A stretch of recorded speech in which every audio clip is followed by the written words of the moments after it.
이 영상은 솔직히 말하면 제가 지금 어떤 상태인지 스스로도 정확히 모르기 때문에 남깁니다. 누군가에게 보여주기 위한 영상이 아니고 특별한 결론을 내기 위한 기록도 아닙니다.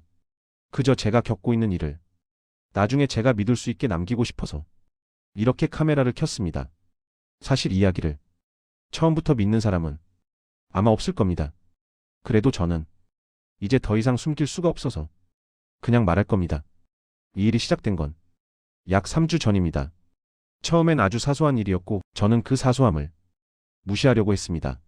하지만 사소함이 반복되면 그게 곧 일상이 된다는 걸 이제는 알고 있습니다. 처음 이상함을 느낀 건 집에 들어오자마자였습니다. 현관문을 열고 들어가는데 거실이 이상하게 정돈돼 있었습니다.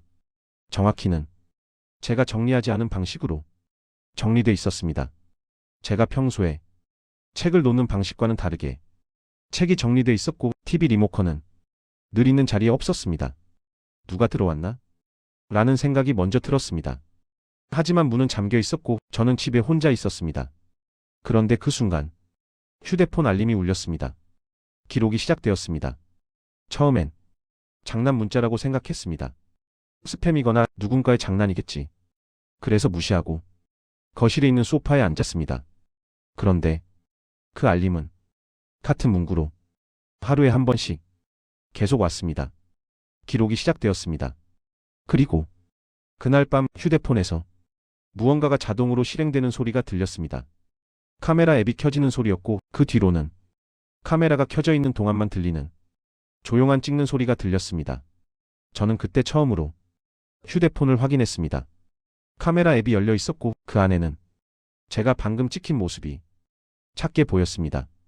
문제는 제가 카메라를 켠 적이 없다는 점입니다. 그날 이후 저는 계속 휴대폰을 확인했습니다. 하지만 카메라 앱은 제가 열지 않은 상태에서도 가끔 켜져 있었습니다. 그리고 그때마다 알림이 왔습니다. 기록이 시작되었습니다. 처음에는 그저 누군가가 제 휴대폰을 조작하는 것이라고 생각했습니다. 그래서 휴대폰 비밀번호를 바꾸고 로그인 정보를 바꾸고 가능한 모든 보안 조치를 했습니다. 그럼에도 알림은 계속 왔습니다.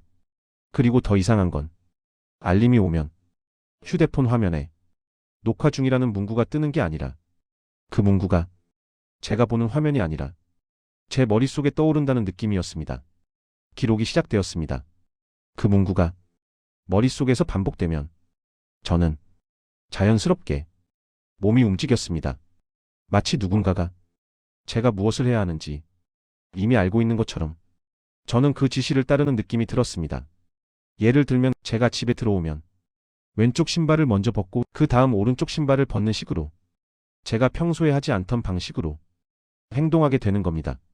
그때는 이건 내가 이상해졌구나 라고 생각했습니다. 그래서 며칠 동안은 의식적으로 제 행동을 관찰하려고 했습니다. 하지만 관찰을 시작하면 할수록 그 기록이 더 정확해졌습니다. 어느 날 저는 그 기록을 멈추기 위해 노트북을 켰습니다. 그리고 검색했습니다. 휴대폰 카메라 자동 실행 원인, 알 수 없는 녹화 앱, 스마트폰 해킹 증상. 결과는 뻔했습니다. 스팸 해킹 악성 앱.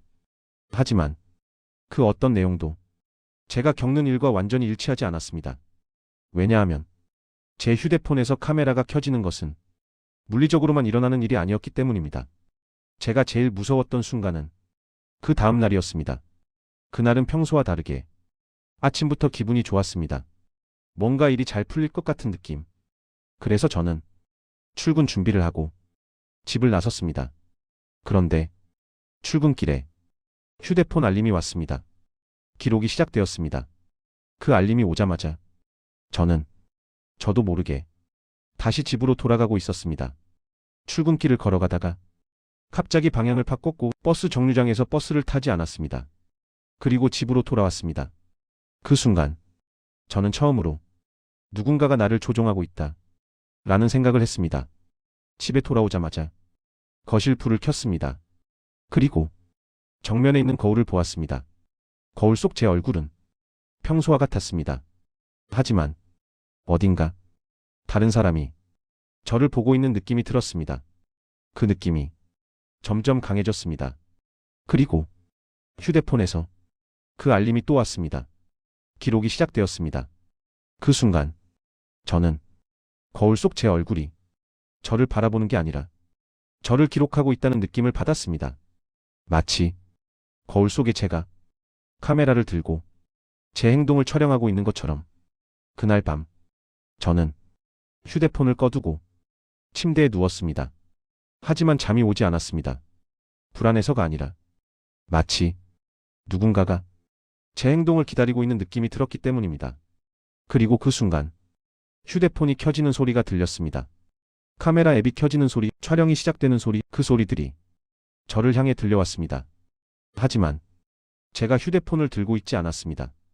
그럼에도 그 소리는 제 귀에서 들렸습니다. 그때 저는 처음으로 이 기록이 제 휴대폰이 아니라 제 머릿속에서 시작된다는 걸 깨달았습니다. 제가 제 행동을 관찰하려고 할 때 그 기록은 이미 시작되어 있습니다. 제가 기록을 멈추려고 할 때 그 기록은 이미 계속되고 있습니다. 그리고 가장 무서운 사실은 이 기록이 단순히 제 행동을 따라가는 것이 아니라 제 생각을 예측한다는 것입니다. 어느 날 저는 메모 앱을 열었습니다. 그리고 새로운 메모가 하나 생긴 것을 보았습니다. 지금 이 영상을 찍고 있음. 저는 그 문장을 읽고 손이 떨렸습니다. 왜냐하면 제가 이 영상을 찍고 있다는 사실은 아직 누구에게도 말하지 않았기 때문입니다. 그 문장은 제가 이 영상을 찍기 전에 이미 작성되어 있었습니다. 제가 메모를 열기 전에 이미 메모는 존재하고 있었습니다. 이제는 이 기록이 저를 향해 말하는 것처럼 느껴집니다. 기록을 멈추면 기록은 당신을 멈추게 할 것. 저는 지금 이 영상을 찍고 있지만 어떤 이유인지 이 기록을 멈추고 싶습니다. 이 기록이 제 일상을 지배하는 것이 더 이상 견딜 수 없기 때문입니다. 하지만 이 기록은 저를 멈추게 할 수 있는 힘이 있습니다. 제가 기록을 멈추면 기록이 끝나고 그 순간부터 제가 더 이상 존재하지 않을 것 같은 느낌이 듭니다. 이게 공포 이야기처럼 들릴 수도 있습니다. 하지만 저는 이게 공포라기보다 현실이라고 생각합니다. 왜냐하면 이 기록은 저의 일상 속에 이미 너무 깊이 들어와 있기 때문입니다. 지금 이 영상을 찍는 순간에도 제 머릿속에서는 알림이 울리고 있습니다. 기록이 시작되었습니다.